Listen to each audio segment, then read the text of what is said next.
ابے جنازہ پڑھا سکتے ہیں, ابے یہ نماز پڑھا سکتے ہیں, ابے یہ ہمیں بتائیں گے کیا صحیح کیا ہے کیا غلط کیا ہے بھائی. انہوں نے آئنسٹائن کو پڑھا ہے, انہوں نے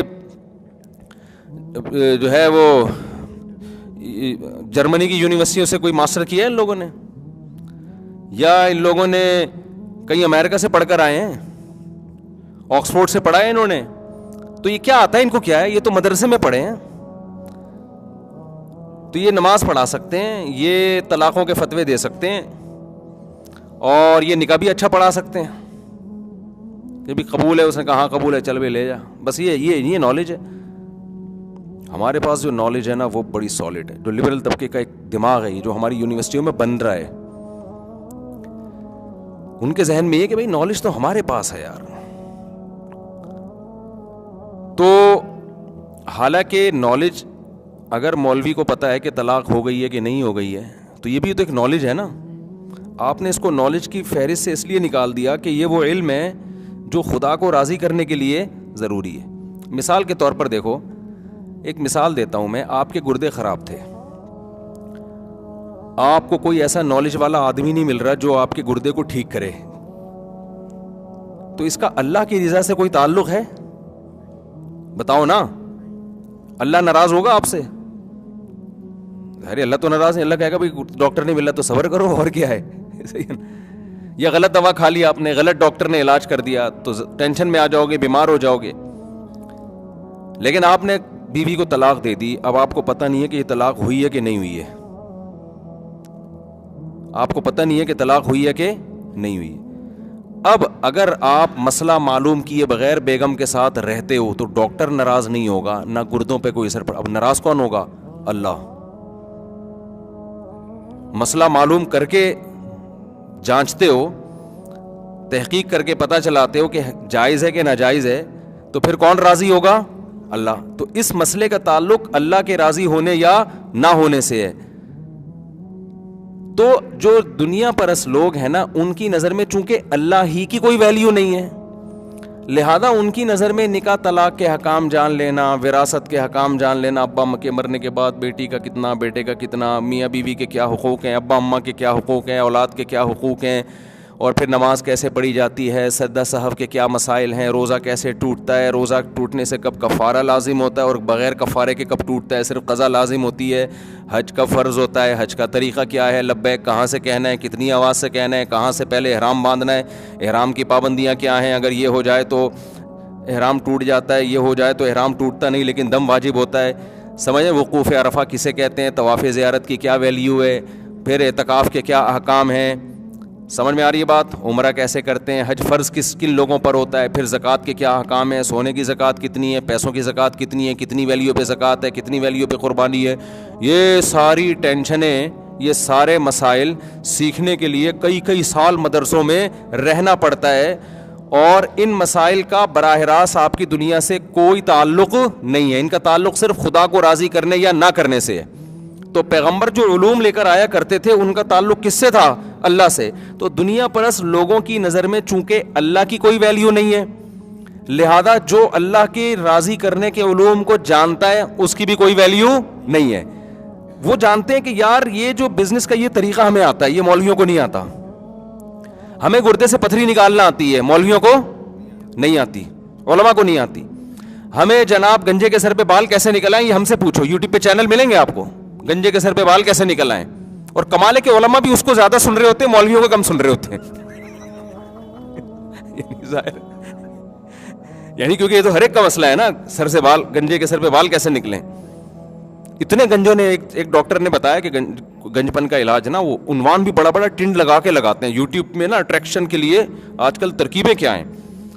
آپ نے اگر گنج پن کا علاج تو ایک گنجا لگاؤ سامنے, تھم نیل میں نا گنجے کی ٹنڈ آ رہی ہو,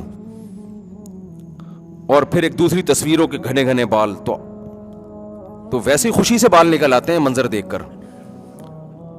تو ہر چیز پہ ریسرچ ہو رہی ہے, ایٹم پہ ریسرچ ہو رہی ہے, سائنس کے بیسیوں ٹاپک ہیں, بیسیوں ٹاپک. ہر ٹاپک کی ہماری سوسائٹی میں قدر ہے. کچھ بھی لے کے بیٹھ جاؤ نا آپ, آلیو آئل کے فائدے بیان کرنا شروع کر دو, اس کی بھی بڑی قدر ہے ہماری سوسائٹی میں.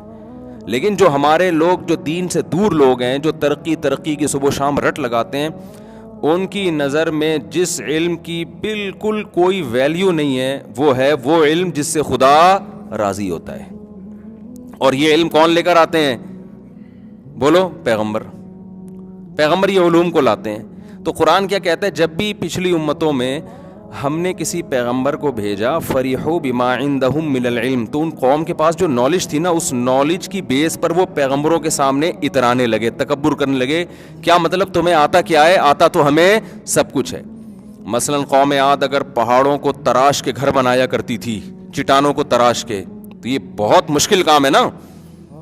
اچھا یہ سمجھ لو کہ جتنا ہم پرانے لوگوں کو بے وقوف سمجھتے ہیں نا سائنس اور ٹیکنالوجی میں مانتا ہوں کہ آج سائنس نے بہت ترقی کی ہے, لیکن اتنے بے وقوف نہیں تھے جتنے ہم سمجھ رہے ہیں ان کو. صحیح ہے نا, یہ ذہن میں رکھیں. یہ بات قرآن سے بھی ثابت ہے کہ پہلے زمانے میں بھی بہت ترقی کی ہے انسان نے, پھر تباہیاں آئی ہیں جس سے دوبارہ تنزل ہوا, کئی بار اوپر نیچے گیا ہے انسان, کلابازیاں کھائی ہیں. احرام مصر دیکھ لو آپ, آج تک دنیا حیران ہے کہ یہ بنا کیسے بھائی. اور لاشوں کو محفوظ رکھنے کے طریقے, اس زمانے میں علاج بھی تھے. بعض حکیموں کی دوائیاں ایسی ہیں 1.5 ہزار سال پرانے نسخے ہیں, 2,000 سال گزر گئے, اب تک وہ ان بیماریوں میں فائدہ دے رہی ہیں. وہ 2,000 3,000 سال پرانی دوائیں بھی ہیں. کبھی چھاؤں میں بیٹھیں گے تو بتاؤں گا انشاءاللہ. خمیرہ گاؤ زبان کھا لیا کریں صبح صبح, بڑی دماغ کو طاقت دیتا ہے. اور اس تو خدوس کو تو میں کئی دفعہ بتا چکا ہوں, سر سے نزلہ نکالتی ہے, ٹھیک ہے نا. ابھی تک تو یہ صدیوں پرانی, تو بہت پہلے. بیاض کبیر میں نے بتایا نا کتاب ہے, آپ حکیم پتہ نہیں کون سے حکیم تھے انڈیا کے, حکیم اجمل تھے, کون سے تھے, آپ اس کتاب کو پڑھیں, آپ حیران ہو یار اس زمانے میں لوگوں نے کیا کیا تحقیقات کی ہیں, کیا یعنی وہ جو قدیم مختلف بیماریوں کی دوائیں ہیں, وہ کیا جنگلوں میں جڑی بوٹیاں بھی بیٹھے رہتے تھے کیا وہ لوگ. تو اتنا بے وقوف پرانا انسان نہیں تھا جتنا ہم اس کو سمجھتے ہیں, اتنا نہیں تھا. تو اللہ تعالیٰ نے, میں یہ عرض کر رہا تھا کہ پچھلی امتوں کو قرآن کہتا ہے ہم نے تباہ و برباد کیا, کیونکہ وہ پیغمبروں کے مقابلے میں جو آ کے کھڑے ہوئے نا, تو اللہ نے جو ان کو نالج دی تھی, اس نالج کی وجہ سے انہوں نے پیغمبروں کو کمتر سمجھنا شروع کر دیا. یہ نہیں دیکھا کہ یہ بلا کس کی طرف رہے ہیں. پیغمبر تو سفیر ہوتے ہیں نا, سفیر کی اپنی حیثیت نہیں ہوتی, سفیر کی ویلیو اتنی زیادہ ہوگی جس کا وہ سفیر ہوگا. سب سے زیادہ ویلیو کس کی ہے؟ خدا کے سفیر کی. تو وہ کہہ رہے ہیں کہ ہم اللہ کے طرف سے پیغام لے کر آئے ہیں, ہماری اپنی کوئی بات نہیں ہے. اس چیز کو نہیں دیکھ رہے, بلکہ ان کی ذاتی حیثیت کو دیکھ رہے ہیں کہ ہمیں تو بیماروں کا علاج کرنا بھی آتا ہے, ہمیں تو چٹانوں کو بہترین خوبصورت انداز سے ہم تراش خراش کے اس میں ایک بڑا زبردست خوبصورت محل تعمیر کر لیتے ہیں, ہم تو یہ کر لیتے ہیں, ہم تو یہ کر لیتے ہیں. آپ کو کیا آتا ہے؟ حضرت مولانا طارق جمیل صاحب نے ایک واقعہ سنایا بہت پرانا, کہ اس زمانے میں فوج کے کوئی بہت بڑے آفیسر تھے, کوئی بڑے لبرل ٹائپ کے تھے. تو مولانا کی ان سے ملاقات ہوئی نا, کوئی بیان تھا فوجیوں میں, تو مولانا کی ملاقات ہوئی. تو وہ بہت بڑا آفیسر تھا, میں نام نہیں لوں گا, مناسب نہیں ہے کسی کا نام لے کے رد کرنا. تو اس نے مولانا سے پوچھا کہ آپ کیسے اس فیلڈ میں آئے, مولانا کیسے بنے آپ؟ انہوں نے بتایا کہ میں تو میڈیکل سائنس میں پڑھ رہا تھا, ڈاکٹر بن رہا تھا, تو پھر میں رائے بنڈ والے آئے, تبلیغ والے گشت کر کے لے گئے, تو میں نے کہا چلو عالم بنتا ہوں. تو اس نے تھوڑا سا نا تنزیہ کہا کہ ڈاکٹر ہی بن جاتے اچھا تھا یار. ٹھیک ہے نا, ایسے تنزیہ کہا کہ یار ڈاکٹر بن جاتے. بات سمجھ میں آ رہی ہے؟ ڈاکٹر بن جاتے یار, کوئی کام آتے لوگوں کے. ابھی کیا ادھر بیان کیا یوں ماں باپ کے حقوق اور بیوی کے حقوق اور مسکرا کے بات کرنے کے فضائل, یہ ان ٹاپک کو لوگ سمجھتے ہیں بالکل کیا ہیں, یہ انتہائی فضول. ابھی جنازہ ونازہ کوئی دعا کروا لے گا, مولوی صاحب میرے ابا بیمار ہیں, مولانا طارق جمیل صاحب آپ کائنڈلی ان کے لیے دعا کریں. تو آپ ڈاکٹر بنتے, کتنے اونچے ڈاکٹر ہوتے, آج آپریشن کر رہے ہوتے یہ ہارٹ کا, اور جناب اس کے گردے سیٹ کر کے, یعنی تھوڑے سے کسی کے گردے خراب, کسی کو کوئی مسئلہ, وہ کتنا ایک خدمت ہوتی ہے نا انسانیت کی. تو یقیناً ڈاکٹر بننا بھی بہت بڑی فضیلت کی بات ہے اگر اللہ کی رضا کے لیے ہو.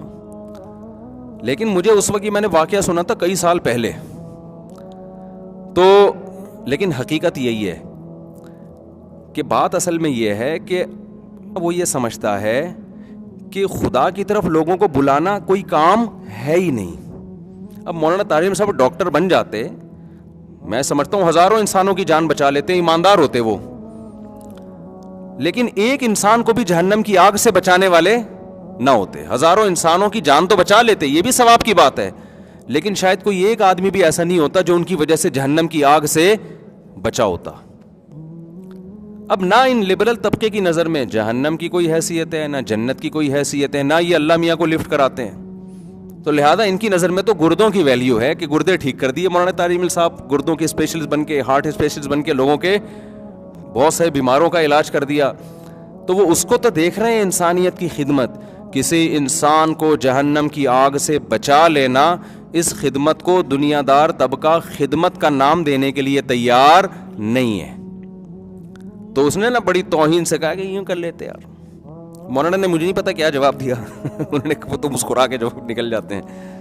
تو ہاں, مولانا نے جواب یہ دیا کہ اگر میں ڈاکٹر بن جاتا نا تو آج آپ میرے سامنے ایسے تمیز سے نہ بیٹھے ہوتے. آپ یہ میں اپنے الفاظ میں مولانا کی بات نقل کر رہا ہوں, مولانا نے تو پتہ نہیں کیا کہا ہوگا, لیکن مجھے مفہوم یاد رہ گیا کہ اگر میں ڈاکٹر بن جاتا تو آج جو آپ اتنے سارے لوگ میرے سامنے بیٹھے ہوئے میری بات سن رہے ہیں یہ نہ ہوتا. مطلب یہ کہ اللہ نے دنیا بھی دے دی ہمیں, جو آپ سمجھ رہے ہیں نا کہ دنیا میں وہ زیادہ ترقی کرتے.